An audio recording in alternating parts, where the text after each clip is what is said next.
আসসালামু আলাইকুম এভরিওয়ান। আমরা হঠাৎ করে প্ল্যান করলাম যে রমজান মাসে এবার কক্সবাজার গিয়ে ইফতার করা যাক।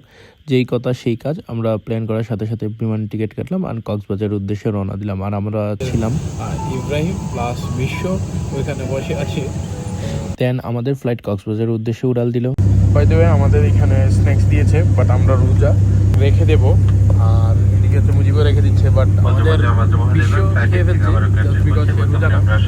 তো দেখতে দেখতে আমরা 50 মিনিটের ভিতরে কক্সবাজার পৌঁছে যাই। আর এয়ারপোর্টের মধ্যে আমাদের গাড়ি আমাদের জন্য ওয়েট করতেছিল। তো আমরা এয়ারপোর্ট থেকে বের হয়ে আমাদের হোটেলের উদ্দেশ্যে রওনা দিই। আর আমাদের হোটেলটা ছিল রামাদা হোটেল। ফাইনালি আমরা চলে আসছি এই যে রামাদাতে। আর এই হচ্ছে আমাদের রামাদার সিভিউ রুম, যেটা তাদের এই রুম থেকে ভালো একটা ভিউ আসে। এখানে একটা মিরর দেওয়া আছে, অনেক সুন্দর ছবি আসবে এখানে। প্লাস এই হচ্ছে রামাদার যে সিভিউ রুমটা এই দিক থেকে।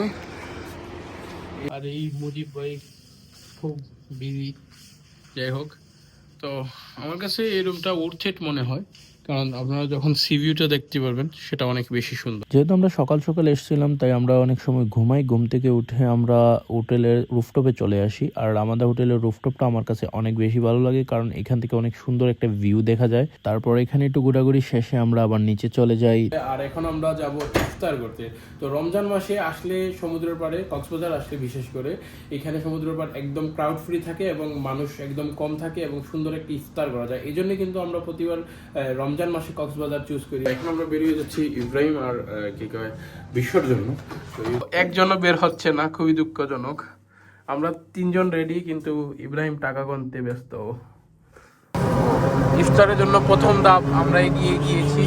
কাচ্চি ডাইনটা কি কিতা লইছি বা তারপর আমরা কক্সবাজারের আশেপাশে ঘুরে দেখি এবং এখানে ইফতার বাজার থেকে কিছু ইফতার নেই। আর এগুলা নিয়ে আমরা একসাথে চলে যাই আমরা সমুদ্র পাড়ে। তো আমাদের বিশ্বভাই খুব কষ্ট করে একাই নিয়ে যাচ্ছেন, কারণ উনি রোজাদার ব্যক্তি না, সেজন্য উনি একা কষ্ট করছেন। আর সঙ্গে মুজিব ভাই পানির বোতল বইছে। ইফতার মোটামুটি রেডি করে ফেলছি আমরা। ইব্রাহিম এখানে ছবি নিচ্ছে। আর ইফতার আমাদের রেডি, বাট আজানের অনেক টাইম।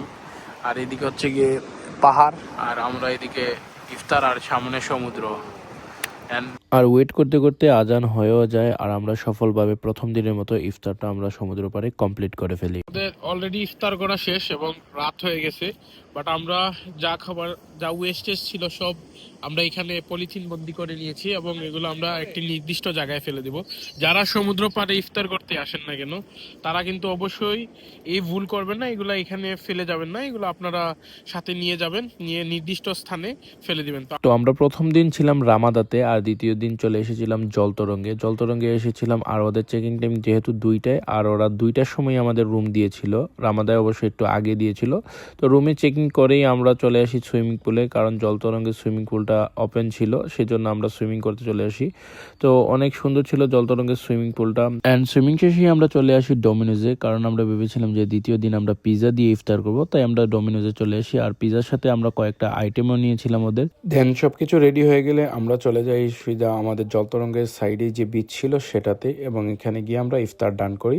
তারপর রাতে আমরা চলে যাই সেখানে একটা রেস্টুরেন্টে ভর্তা দিয়ে ভাত খাওয়ার জন্য। সেটা আমরা ট্রাই করি এবং আমাদের কাছে সেখানে খুব ভালো লাগছিল। আসলে রেস্টুরেন্টের নামটা মনে নেই। আর সবকিছু শেষে আমরা চলে আসি আমাদের হোটেলে। আবার বিশ্ব ঘুমাচ্ছিল, তার সাথে আমরা একটু ফাজলামি করি।